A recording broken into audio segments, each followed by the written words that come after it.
चंदा दो, धंधा लो, चुनाव में हेलीकॉप्टर दो, और जब जीत करके आ जाएंगे तो तुमको एयरपोर्ट दे देंगे। कन्हैया कुमार, वैसे मुलाकात हुई है कभी मोदी जी से आपकी? ऐसे आमना सामना कभी हुआ है? मोदी जी हमसे क्यों मेलोनी से मिलेंगे, ट्रम्प से मिलेंगे, हमसे क्यों मिलेंगे? मोदी जी का दायां पैर जो है नीतीश जी के हाथ में और बायां चंद्रबाबू नायडू जी के हाथ में। आप हमसे पूछिए कोई ऐसी बात जो बीजेपी का नेता जवाब नहीं दे सकता है। पूछिए कोई ऐसा प्रश्न, हम यहाँ आपके सामने खुले होकर के जो उस पर पोजीशन लेंगे। आप पूछिए कि इमरजेंसी सही हुआ कि गलत हुआ। कांग्रेस में हम प्रश्न बता देते हैं। पूछिए कि इमरजेंसी सही था कि गलत। पूछिए, बोलिए, बताइए। गलत था। हाँ। हम बोल रहे हैं, बोलिए। आप बीजेपी के किसी नेता से पूछ लीजिए कि आज इमरजेंसी लगी हुई है, सही है कि गलत है। धीरे से नहीं बोलेगा, पता है आपको? अच्छा बात नहीं है। 2 लोग सरकार चला रहे हैं। पहले तो 2.5 थे, कम से कम जेटली जी थे तो 2.5 लोगों की सरकार थी। अब तो 2 लोग हैं। और बताइए, और आप देखिए कि सत्ता का केंद्रीकरण कैसे हो रहा है। और आप ये मत कीजिए मानक जी, आप अकेले थोड़ी चैनल चलाते हैं। वो कैमरामैन का कोई रोल नहीं है, वो एडिटर जो बैठ करके कान में जो आप लगाए हुए हैं वो जो बोल रहा है आपको, उसका कोई रोल नहीं है। फिर ऐसा कैसे हो रहा है कि 5 ट्रिलियन इकोनॉमी वाले देश में 80 करोड़ लोगों को 5 किलो अनाज लेकर के खुश रहना पड़ रहा है? आप ठंडी पर आए ना जी, ठंड बहुत है जी। जहाँ जितने युवा हैं और देश के बहुत सारे युवा। हमको तो गर्मी लग रही है। हाँ, सारे पूछ रहे हैं राहुल गांधी एक टी-शर्ट में पूरी ठंड निकाल देते हैं, उनको ठंड नहीं लगती क्या? क्या बोला तूने? अरे मैंने ये, इसमें भी कोई बुराई है क्या? अरे इतनी ठंड हो रही है, 4 डिग्री 5 डिग्री, उसमें एक अच्छा, आप टी-शर्ट कितना पुशअप्स मारते हैं? मार लेते हैं 30-35 मार लेते हैं ना। हाँ। हमको एक भी नहीं मारा जाता है। इसमें क्या दिक्कत है? अरे किसी को ठंड लगती है, किसी को नहीं लगती है, किसी का साधना है। ऋषियों को भी ठंड नहीं लगती है, तपस्वियों को भी ठंड नहीं लगता था, कुछ नहीं पहनते थे, एक चीवर ओढ़ करके रहते थे जंगल में, ठंड नहीं लगता था। अच्छा ठीक है, अब मैंने आपको ठंडी लग रहा है तो राहुल गांधी को भी ठंडी लगना जरूरी है। सबको लग रहा है, पूरे देश को लग रहा है, बताइए एक आदमी को नहीं लग रहा है? नहीं, आप भी अगर वो साधना कीजिएगा तो आपको भी नहीं लगेगा। हाँ, ये कर लो पहले। देखिए अभी हम बात कर रहे हैं तो हमारा जो है बॉडी गर्म हो गया, तो हमको भी नहीं लग रहा, मन कर रहा जैकेट खोल दे। कन्हैया कुमार की के मन में राहुल गांधी की छवि बदली है क्या कांग्रेस ज्वाइन करने के बाद से? पहले आप जाहिर है उनको बाहर से जानते थे, अब अंदर से उनसे मिले, बात किए। छवि बदल गई थी तभी ज्वाइन किए हैं। अच्छा, पहले ही बदल ये गई? बाद में थोड़ी होगा भाई, मिल के आदमी करीब से जानता है तो विचार बदलते हैं। एक बात बताइए, आज की तारीख में देश में कहीं कुछ हो, सबसे पहले अगर कोई नेता पहुंचता है उसका दुख दर्द बांटने के लिए, उसका नाम राहुल गांधी है। मैं जानता हूँ। हम जब जेल में थे तो राहुल गांधी आए थे हमारी यूनिवर्सिटी में हमारे नौजवानों के साथ। आज जब वो जो है देश बचाने के लिए, संविधान बचाने के लिए, लोकतंत्र बचाने के लिए संघर्ष कर रहे हैं, तो क्यों नहीं हम उनके साथ कंधा से कंधा मिला करके चलें, उनके साथ काम करें। और छवि बाद में नहीं, पहले ही बदल गई थी। और मोदी जी के बारे में छवि बदली है क्या? अभी मजा आएगा ना। वो भी जो है विपक्ष में आ जाए, हमारे साथ लड़े, हमको नौकरी दे दें, उनके साथ कोई व्यक्तिगत दुश्मनी थोड़ी है मोदी जी से। देखिए ये ना बड़ा एक विचित्र स्थिति है। मोदी जी से मेरी कोई व्यक्तिगत दुश्मनी नहीं है। मैं खिलाफ हूं नफरत के, मैं खिलाफ हूं भेदभाव के, मैं खिलाफ हूं शोषण के, मैं खिलाफ हूं अन्याय के। मोदी जी भी उसके खिलाफ हो जाएं, हम दोनों मिल करके लड़ेंगे, कोई दिक्कत नहीं है। मोदी जी से मुझे सिर्फ इस बात की रंज है कि मोदी जी एक ना इस देश में लोकतंत्र का बेहतरीन सपना पूरा होगा। एक साधारण नौजवान का नौजवान, एक साधारण परिवार का नौजवान वो देश का प्रधानमंत्री बन गया। ये कितनी खूबसूरत बात है। तो रंज जानते हैं कब हुआ? जब ना मतलब वो क्या करने लगे, करोड़ों वसूलने लगे जो है इस देश के मिडिल क्लास से, और कौड़ियों में देने लगे इस देश की संपत्ति को अपने दोस्त को। और अभी तो रुको, क्लाइमैक्स अभी बाकी है। धंधा दो, धंधा लो, चुनाव में हेलीकॉप्टर दो, और जब जीत करके आ जाएंगे तो तुमको एयरपोर्ट दे देंगे। दिल वहां पे टूटा, मतभेद वहां पे पैदा हुआ कि आप क्या कहे थे कि आप बुलेट ट्रेन बनाएंगे। कहाँ है बुलेट ट्रेन, मुझे बताइए। कभी कन्हैया कुमार, वैसे मुलाकात हुई है कभी मोदी जी से आपकी? ऐसे आमना सामना कभी हुआ है? मोदी जी हमसे क्यों मेलोनी से मिलेंगे, ट्रम्प से मिलेंगे, हमसे क्यों मिलेंगे? हम तो देश के नागरिक हैं ना। किसी कार्यक्रम में 2014 से पहले? हम देश के साधारण नागरिक हैं, हमसे क्यों मिलेंगे? वो मिलते हैं बड़े बड़े लोगों से, अदानी जी से मिलेंगे, अंबानी जी से मिलेंगे, कपूर परिवार से मिलते हैं, हमसे क्यों मिलेंगे? वो उससे मिल लेंगे, ठीक है। अगर आप ये चाहते हैं कि आप सत्ता में आए और लोकतंत्र को आजाद कराएं, क्योंकि आपके हिसाब से वो नहीं बेड़ियों में है। मैं कह रहा हूं कि लोकतांत्रिक संस्थाएं पिछले कुछ सालों में, कुछ दशकों में कमजोर हुई है। ये बड़ी अच्छी बात कही आप। इस तरह से हर चीज का सत्ता का केंद्रीकरण हो रहा है, पूंजी का केंद्रीकरण हो रहा है। ये किसी भी लोकतांत्रिक देश और समाज के लिए अच्छा क्या नहीं। इसी वजह से हार एक रहे हैं example चुनाव? क्या इसी वजह से आपको लगता है चुनाव देता हार हूं। एक रहे हैं? वजह है, मैं इसका एक एग्जांपल देता हूं। देखिए, हर टीवी चैनल पर सरकार के लोग जाकर के कह रहे हैं कि हम 5 ट्रिलियन इकोनॉमी बनने वाले हैं। तो क्या नाचोगे? बजाइए ताली, बहुत अच्छी बात है। हम 5 क्या, हम 15 ट्रिलियन की इकोनॉमी बन जाएं।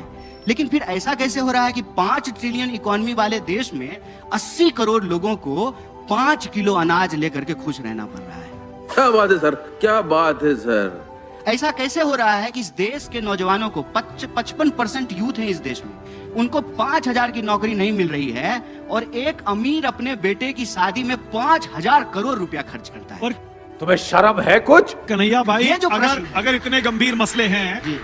अगर इतने गंभीर मसले हैं और जनता इतनी परेशान है, फिर तो विपक्ष को इस बार जीतना चाहिए था। इंडिया गठबंधन मिलकर भी आप हरा नहीं पाए मोदी जी। देखिए, अव्वल तो जो है, ये मत ऐसा मत प्रिटेंड कीजिए कि मोदी जी अकेले हैं। अभी मजा आएगा ना भिड़। मोदी जी का दायां पैर जो है नीतीश जी के हाथ में और बायां चंद्रबाबू नायडू जी के हाथ में है। देखिए, किसी को ना बढ़ा चढ़ा के मत भूलिए। वो अगर उस तरह से देखिएगा तो उनकी सीटें घट गई हैं। वो 303 सीट थी, 240 पे आ गए हैं। लेकिन मैं उसमें जाना नहीं चाहता हूं। मैं संख्या के उस आधार पर लोकतंत्र को, उसके डिस्कोर्स को सीमित नहीं करना चाहता हूं। देखिए, संख्या का क्या है, कोई बैठा हुआ है, पॉलिटिक्स में स्टेक कितना है। मैं कहता हूं कि किसी बीजेपी वाले से पूछ लीजिए, यहां मत पूछिएगा, उसको पार्टी से निकाल देगा। जब बुलाते हैं तो उधर पूछिएगा पीछे कि भाई आज तुम सांसद हो, मंत्री हो, तुम्हारी चलती कितनी है?